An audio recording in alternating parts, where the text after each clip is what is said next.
These are the metaphysical teachings of T. L. Swan. So when I say that spirituality is life, I mean that exactly. The only reason that trying to live from a shallow point of view isn't what we would call spiritual is because it's shallow. The things that we go for, the desires we have, the pleasures we seek, the power that we seek to gain in the world, it's simply worldly, which would not be negative at all, other than that we cut ourselves off from the deeper element of things.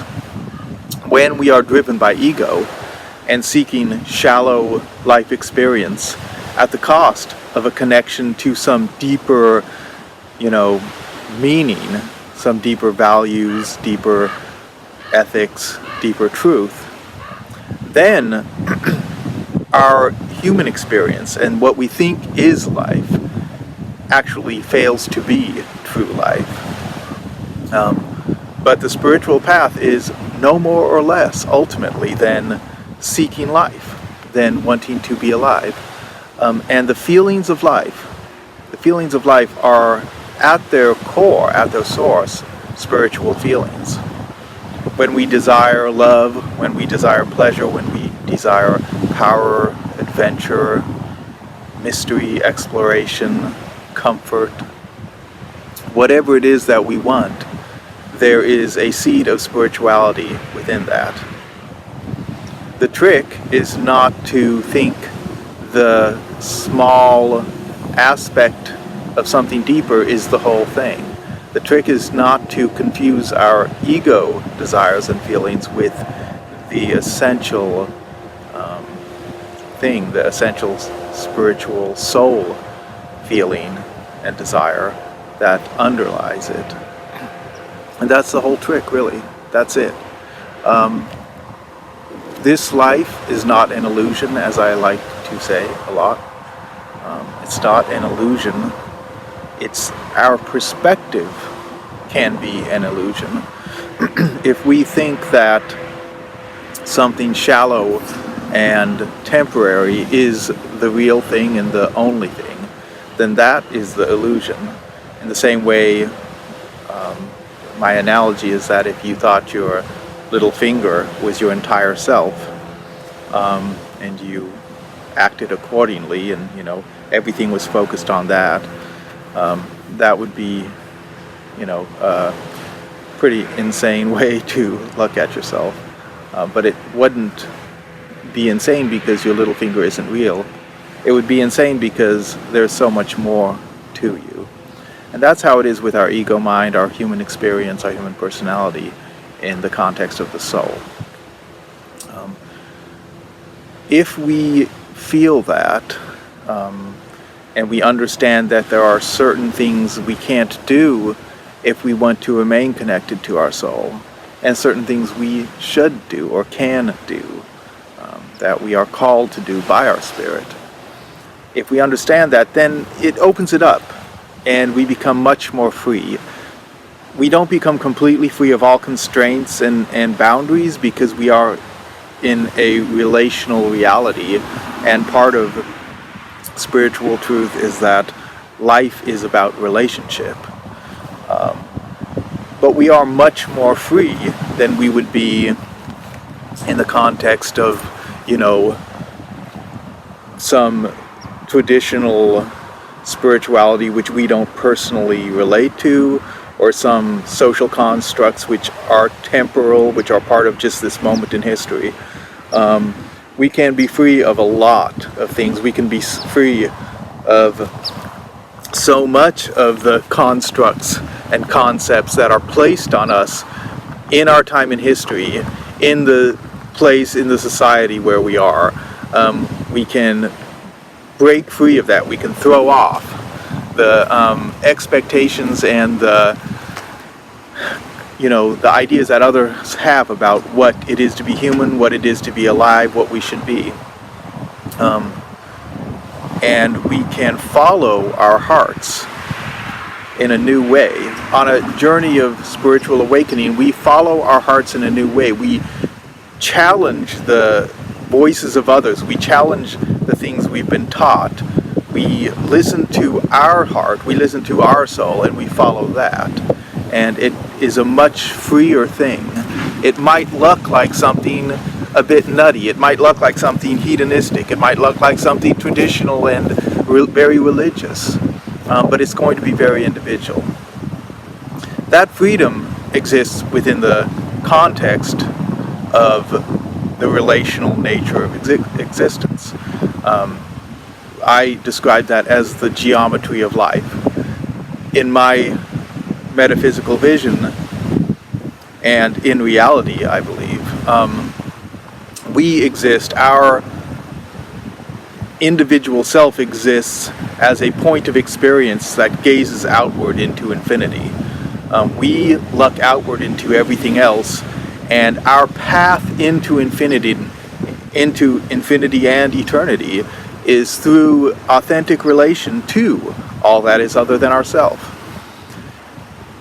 If we seek to gain life through control and domination and harming and subjugating others, then this, by definition, cannot give us life. It can give us temporary power. It can give us temporary control, temporary pleasure.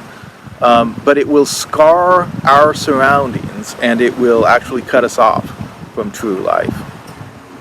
The way to life is to get to know who we really are, get to know our true desires, and really get to know,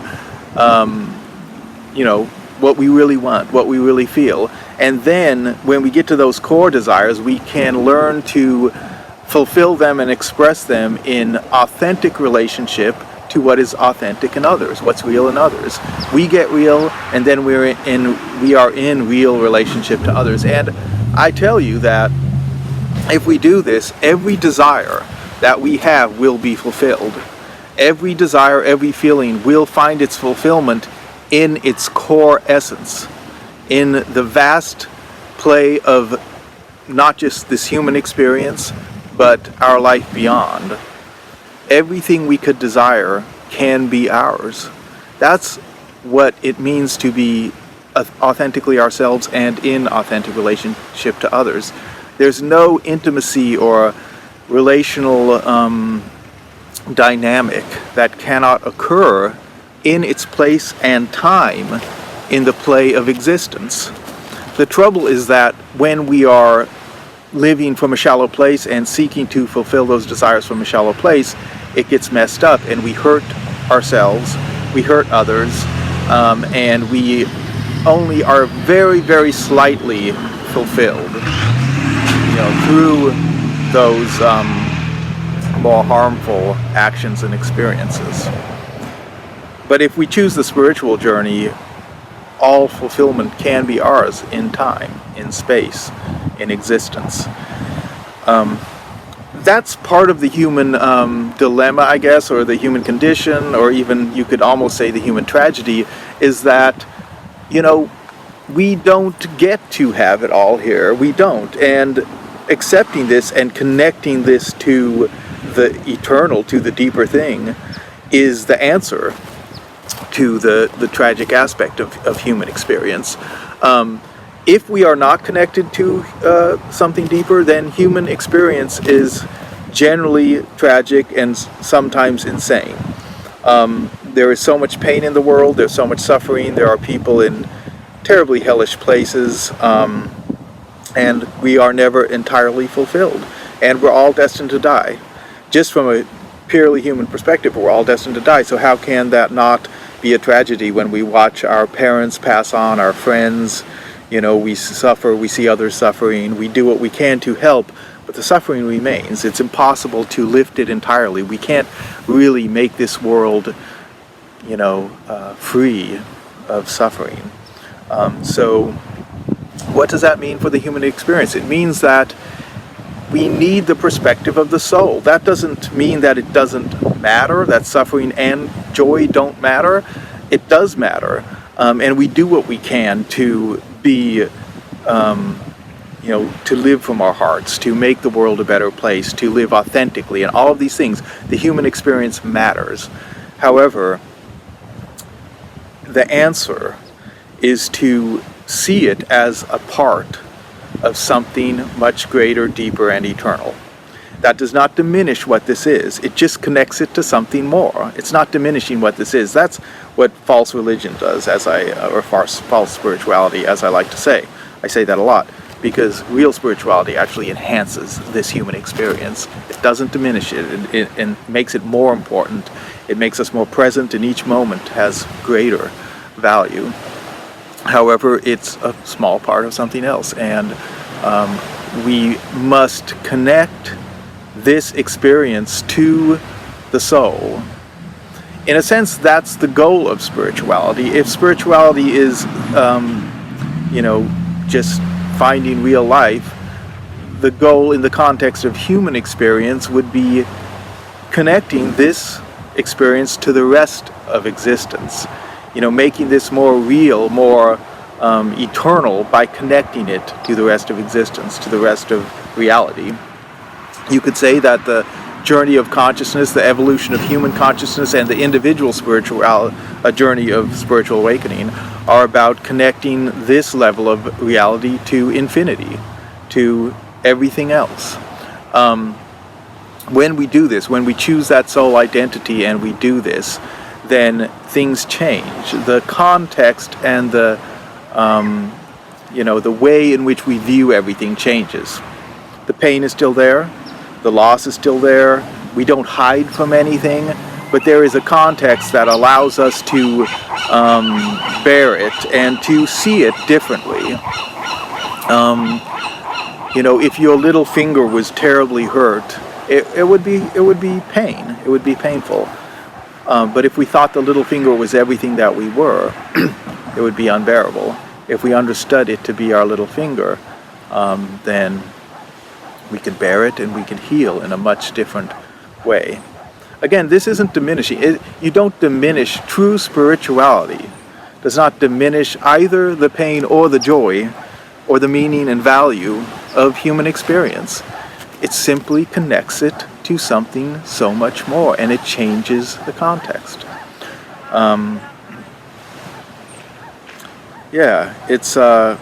That's the spiritual perspective. That's when I talk about ego and soul.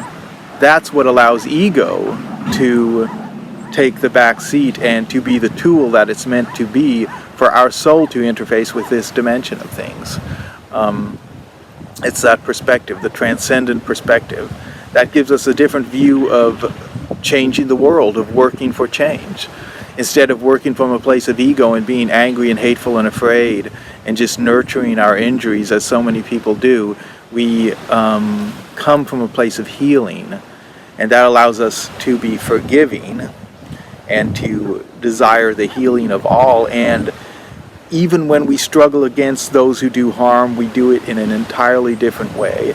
Even if in the moment we express something with force or with anger, our overall, the place we ground ourselves is a place of peace and forgiveness and desire that all should be healed. And that changes things, just as it changes our individual experience to see that our human our experience is part of something more, part of our soul. It changes our view of the world to see that the moment in history is part of this great flow of human evolution toward higher consciousness that will continue, and that the struggle and the pain and the suffering and the failure, that's temporal, it's temporary. All the things we would call bad, the bad things in the world are temporary things, every single one of them. And all the good things at their core, the true thing within each good thing, is not temporary. That is something that can carry forward. Of course, in the greater existence within, the metaphysical constructs of existence beyond this world, it is true that in a spiritual way, we can isolate ourselves from life. We can choose pain over life.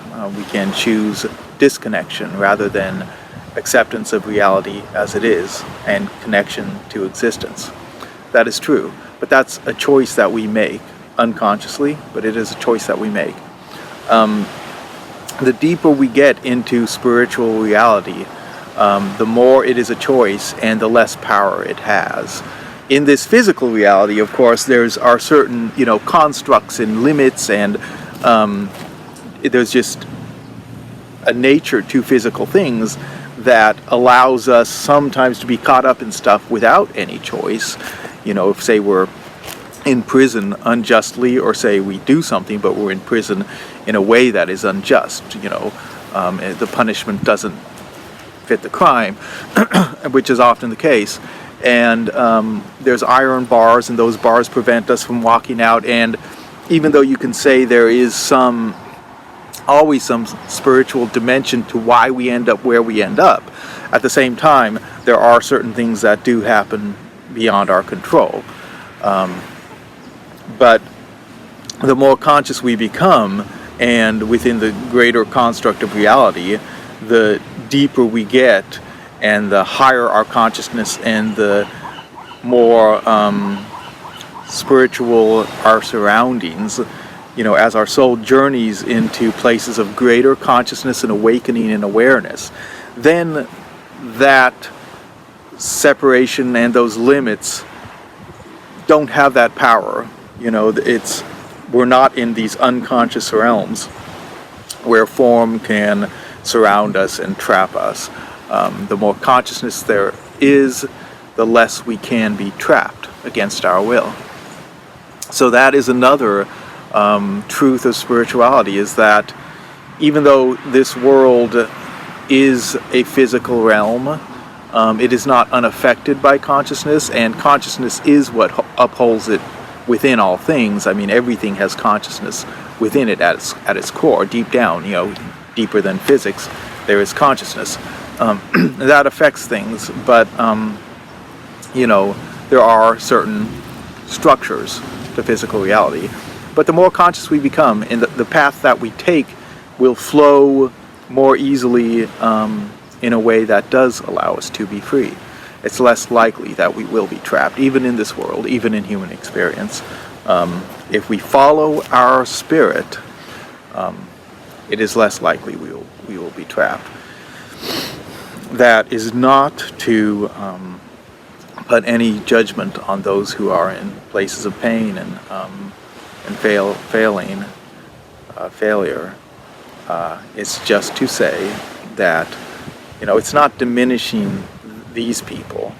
It's just uplifting those who seek spiritual awareness, and acknowledging that as we follow our spirit, it is less likely that we will be trapped. And we get to do that. We get to unleash ourselves. We get to unleash our hearts, our color, our true nature in the world. When we are spiritual in a conscious way, grounded in our authentic heart, caring about what is authentic in all things, in others, but not caring about what is shallow and temporal and inauthentic, we are free to express ourselves as we choose. And this will often fly in the face of society. This will often offend people. I'm a spiritual teacher, and yet I have no problem with saying fuck or shit or, motherfucker or motherfucking shit. Or I'm not being very creative in my, colorful language, but, it's this freedom from the sort of shallow specifics of what might seem to be the trappings of spirituality from actually a shallow view. One of the ironies is that ego is so desperate to be in control and to remain the main thing, the biggest thing in our identity, that it will definitely latch on to spiritual concepts and call itself spiritual, and it will meditate, go to yoga, go to church, it will pray, it will sing, it will dance the dance, because it wants to stay alive in the way that it understands life, which is being in control. And so that's why we always have to watch out for spiritual concepts that become too settled and too set and too specific and required for everyone in the same way, because that begins to seem like a shallow construct rather than a living force of spirit. And you see that in religion, even though, of course, there's, spirit there and people who live true spiritual journeys within that framework. You often see that in religion, that it's become such a construct that the light and life can go out of it, even when someone is very dedicated to the construct. And so we have to be willing to make it individual. If we want to awaken spiritually, we can't be afraid of finding our path through various, paths that exist, sometimes within them, but being willing to follow the call of spirit wherever it might lead. It might lead us somewhere unexpected, it might lead us somewhere frightening, but as long as we are conscious of the nature of reality, ourselves, and spirituality, then we don't have to be afraid of that improvisation, of that exploration. It does require an understanding of the metaphysical construct of things, and this is why I have developed this idea, the geometry of life, which is a very simple idea, and I talk about it in most of my talks, and that is that the geometry of life in this human experience and beyond is the shape of relationship. We find life in relationship, and it is only through true love that allows us to respect the other, to treat the other as truly equal, that we gain true, infinite, and eternal life. If we see this, then we will distinguish between the shallow play of things where we don't mind offending people because that's their ego we're offending. And even if it's our ego offending their ego a little bit, that isn't necessarily a bad thing. But we'll distinguish between that and the deep harm that is done when we, for the sake of our experience, truly hurt or destroy someone else. We will never do that because we will understand that the shape of life is the shape of relationship, and more than that, we won't want to. The soul doesn't want to do real deep harm. The soul doesn't mind fucking offending people. Hell fucking no. The soul loves to offend people if it's the appropriate time and place. There's something wonderful about being a bit rebellious and wild and crazy and, just breaking free, throwing off the bonds of social concept and expectation. But that's a very different thing from harming others deeply and truly. And that is what we won't do because, we won't want to. Our soul does not desire that. But also, it's not really fun at any level. It's not colorful and good. That's the interesting thing about good and evil. There's a lot of misconceptions about that. People imagine the devil to be this red-horned, colorful, fun sometimes guy who's evil because he's evil. It's like he's just evil. Sometimes he's a great guy, but he's evil. He's the devil. That doesn't make any sense. True evil, I like to say, is colorless. True evil is more like the gray, dead horror of the Nazi regime and concentration camps. It's this dead, boring, dull, controlling, cold thing that is anti-life. and we mix it all up because we don't have a real understanding of why things are actually evil and why things are actually good. Things are actually evil because they destroy life at all levels, at the deepest levels, as well as, human the experience in this world. Things are evil because they really are truly destructive to life, and they're cut off from life. They're hateful of life. They're cold and unfeeling. Those are the qualities of true evil. The colorful, the wild, the crazy, the interesting, pleasurable, or the beautiful. Things which we might think naturally of when we think of good in terms of something obviously beautiful and serene.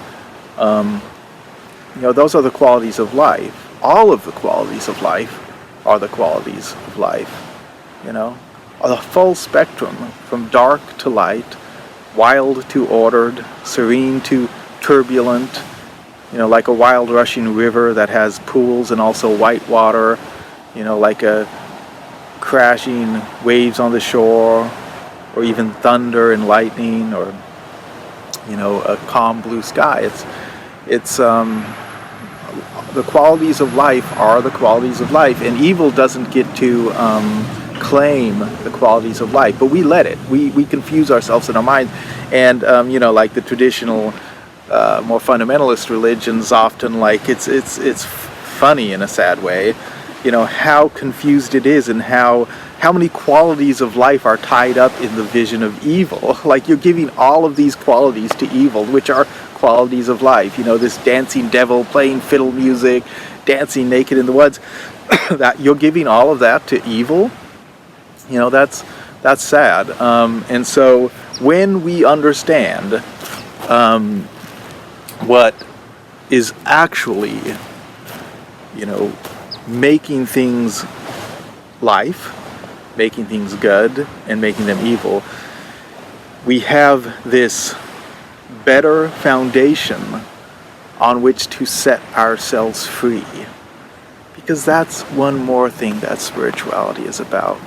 It's about setting ourselves free as human beings and as souls. Shouldn't we be free? Shouldn't we be alive? Shouldn't our deepest desires be good? Things that we follow like a thread, calling us forward to something more. We should. That is life. That is spirituality. That is truth. That is freedom.